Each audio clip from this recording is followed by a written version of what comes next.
Chers amis, on se souvient de l'histoire racontée par la Megillah et on se rappelle des personnages clés du récit.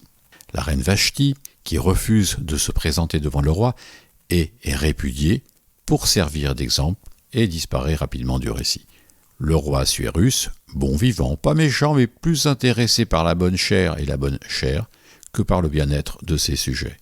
Haman, le méchant de l'histoire qui veut pratiquer le premier génocide de l'histoire. Esther, l'épouse juive, fine et débrouillarde du roi Assuérus, qui ne dévoile sa judéité qu'au dernier moment en jouant de la maladresse de Haman et qui sauve son peuple. Mordechai, qui est la cause de la haine de Haman, qui va convaincre Esther d'aller voir le roi pour lui demander la grâce du peuple juif, et qui sera le bénéficiaire de la chute de Haman dont il prendra la place.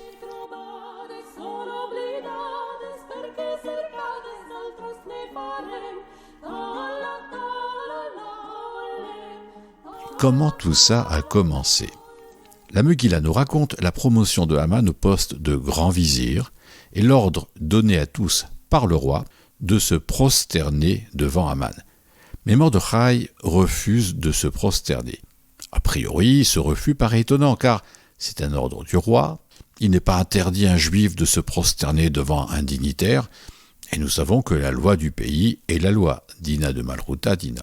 Mordechai reste debout à chaque passage de Haman, ce qui finit par attirer l'attention de tous ceux qui se trouvent à ses côtés et qui lui rappellent qu'il doit se plier à l'ordre du roi.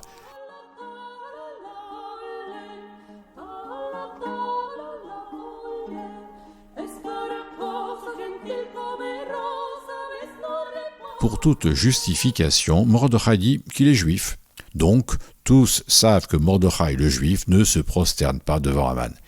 Ils estiment toutefois que Mordechai est entêté, et comme ils sont curieux de savoir ce qui va se passer, ils rapportent le fait à Haman, qui ne l'avait pas remarqué jusqu'alors.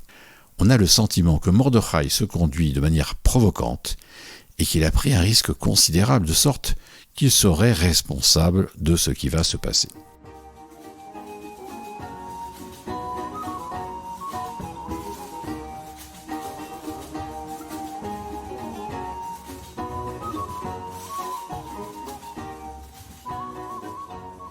Les explications classiques, théologiques et historiques.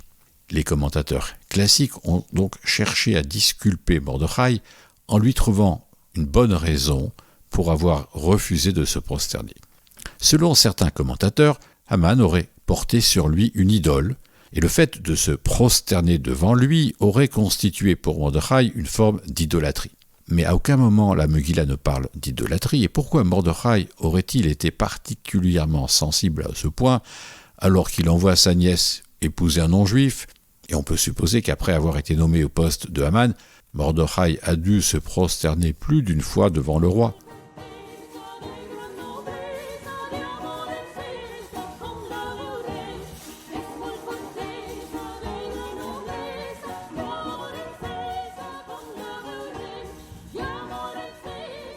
D'autres commentateurs sont sensibles au qualificatif donné à Haman, le Agagi, c'est-à-dire le descendant d'Agag, roi de la famille d'Amalek, tué par Samuel à l'époque du roi Saül. Si Mordechai, descendant de la famille de Saül, avait reconnu dans Haman un descendant d'Amalek, il avait une bonne raison de refuser de se prosterner devant lui. Mais à la fin de la Megillah, il n'est pas non plus question de victoire sur Amalek. Il est question de victoire sur Haman, l'ennemi des Juifs, Tzorer HaYehudim. Aussi, vais-je vous proposer une explication littéraire.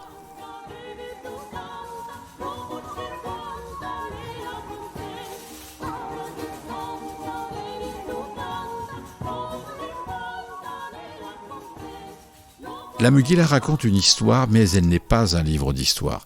Dès le début, la Megillah met en scène des personnages dont l'histoire nous est racontée selon différents points de vue.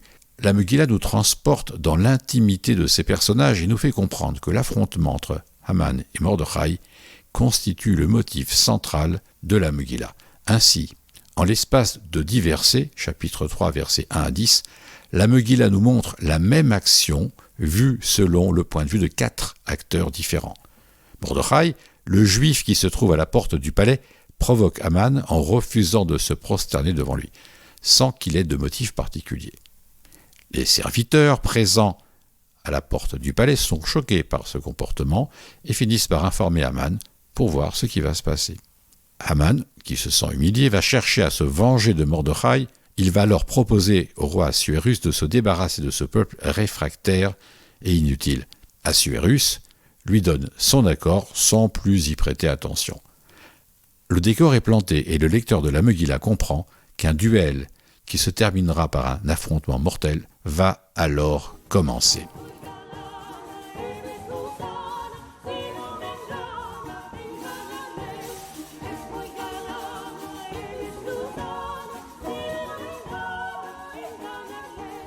La Megillah ne donne pas de motif au refus de Mordechai de se prosterner devant Aman, et il ne faut sans doute pas en chercher, et elle ne considère pas non plus que Mordechai portera une responsabilité dans le déclenchement de ces événements.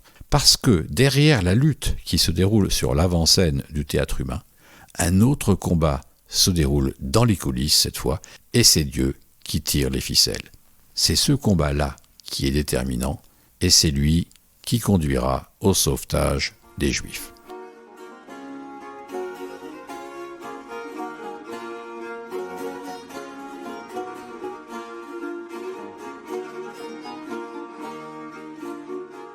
Le message d'espoir de la Megillah.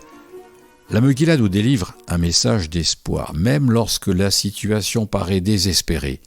Il faut garder confiance en Dieu qui saura nous sauver.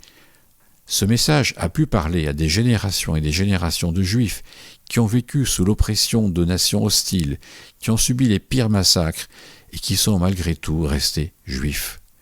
Parce que le message de la Megillah leur donnait l'espoir dont ils avaient besoin. Chag Purim Sameach.